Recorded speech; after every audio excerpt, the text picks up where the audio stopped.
literally punched me in the face. It's because she's gangster like that. Ladies and gentlemen, welcome to the chair. Start clapping your hands for Helene Witt.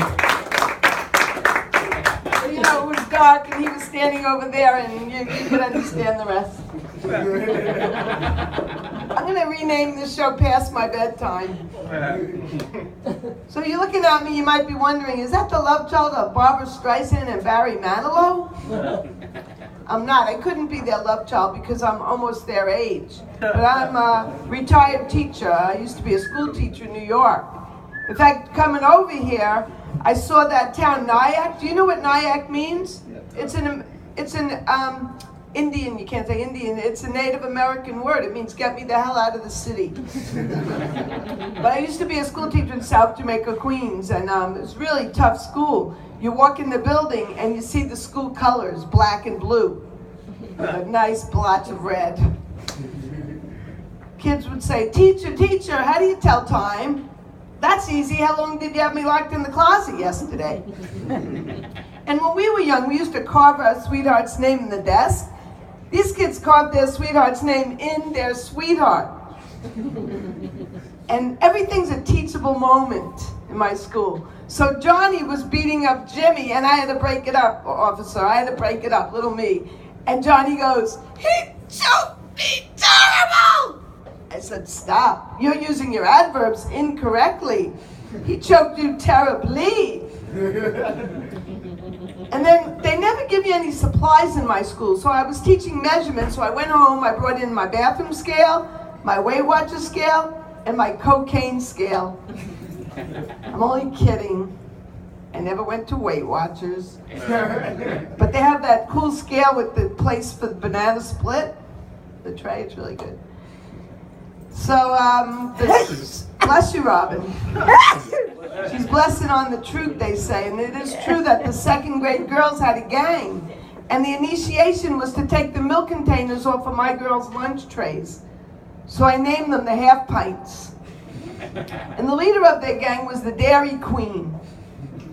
Later on, you know, the students try to Facebook me. Well, the Dairy Queen in real life writes that her husband needs Viagra, like I have to know this information about the student. Well, I named him the Mr. Softy. You know, they do the participation trophies. Have you heard of these? Everybody gets a reward, even though they don't have much accomplishment. Reminds me of my first and second honeymoon. He participated, but not much was accomplished with either of them. So I've been married twice. I've been married to a Chinese guy after a Jewish guy. There's really no difference. They're both cheap and they drive terribly. With the Chinese one, we had 3 New Years. And first you have the American New Year, and you have fireworks. And then you have Chinese New Year, fireworks. But then for the Jewish New Year, which is going on now, there are no fireworks. Unless you eat my Aunt Esther's gefilte fish with a lot of horseradish, then you have fireworks. Did you hear about this concert I call it Chinchilla, in Coachella? Well, I was going to Woodstock in those days, and Arlo Guthrie was on the radio, and he goes, the freeway's closed, man. Well, Coachella, my friends are there, and the difference is when the freeway was closed, they had to take their walkers out of their SUVs and walk there. At Woodstock, there was a tent, and they had people with bad trips. They'd go there to help them. Andrew, did you know that? It's true. They had a place for that. Guess what's in the tent? Guess what was in the tent in Coachella or Chinchilla? You would think so, but you know what was there? Depends. Several people lost their virginity at Woodstock. In Coachella, several people lost their dentures. And Paul McCartney singing, maybe I'm amazed. Yeah, I'm amazed that you're 74 and you can play and sing for 3 friggin' hours. I can't even stand up for 3 hours. And Mick Jagger, true story, there was a sand storm at Coachella, and it affected his voice, and he couldn't sing in Las Vegas. I went to see them last week, and the first show he had to cancel. But God bless Keith Richards, nothing happens to him. He sang 3 songs, he sang happy. Sure, you're happy. If I did the kind of drugs you do, I'd be really happy too. And Bob Dylan, oh my goodness.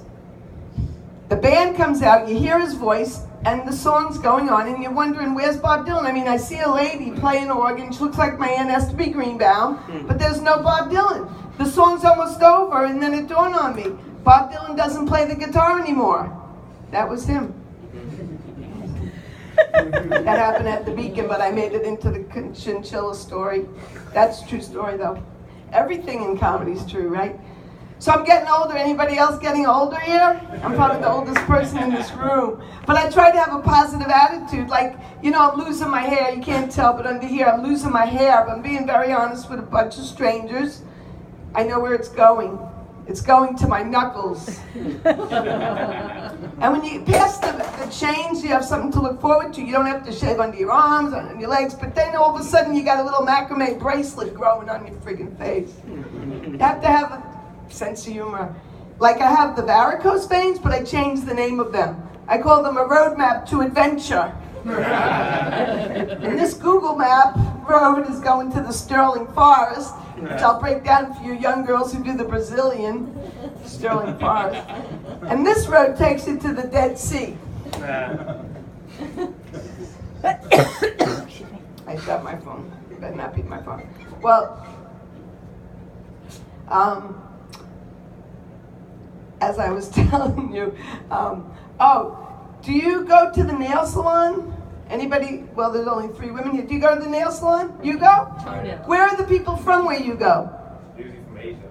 They're from Asia, yeah. I'm wondering where the people are from, but I have an idea where I go. Because when you walk in, they're cooking something very mysterious. It smells like you smell the onion, the garlic, and then what's that other smell like? Is it vegetable, mineral?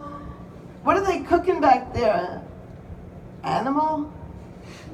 I hate to say it, but like, I think they're Vietnamese because first they put the Agent Orange on my nails and then the napalm, and they're speaking behind my back about my cuticles.